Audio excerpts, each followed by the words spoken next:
පුළුවන්. මොකද්ද කියන්නේ? මොකද ආයුබෝවන් කියන්නේ. කියන්නේ යාට පොඩි කතා කරන්න පොඩි අවුලක් තියෙනවා. කියන්නේ අමාරුයි. එහෙන ගතිය පොඩ්ඩක් අමාරුයි. යාට අපි ඉන්නවා යාට සහයෝගය දෙන්න. අපි ඔක්කොම යාට සහයෝගය දෙනවා. ඒක නිසා යාට කිසි බයක් නැහැ. ඉතින් අපි ඉන්නවා යාට උදව් කරන්න. මොකද හොඳ යාළුවෝ ඉන්නවා කියන එක නේද? මං කියන දේ ඕගොල්ලෝ මං හිතනවා යාට කියලා දෙයි කියලා. හොඳ යාළුවෝ කියන්නේ හැමදාමත් ලොකු සම්පතක්. කවුරු හරි යාට ට්‍රාන්ස්ලේට් කරන්න පුළුවන් විදිහට මං ප්‍රශ්න අහන්නම් කාටද පුළුවන් එයාට ඒක තේරුම් කරලා දෙන්න.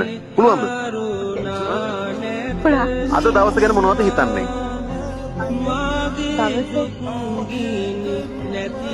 හොඳයිලු.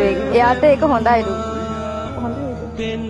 අවුලන්නේ යාට බයක් දෙන්නවලු ඒක. තව මොනවද කියන්නේ? තව මොනවද? තව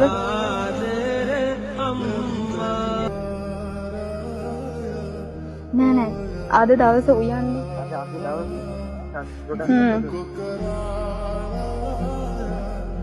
ඔක්කොම එකට එක්ක හොයලා ඉන්නවලු. එයාට සතුටු වෙයිලු. ඔක්කොටම ආදරේ කියලා තමයි කියන්නේ. අපිටත් සතුටුයි. ඉතින් ඇත්තටම දෙවියෝ දෙද්දී නේද ලස්සන රූපයක් දීලා තියෙනවා.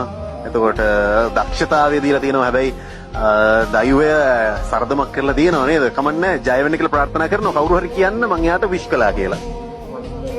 ඔයාට විශ් කරාලු. ජය වේවා. ජය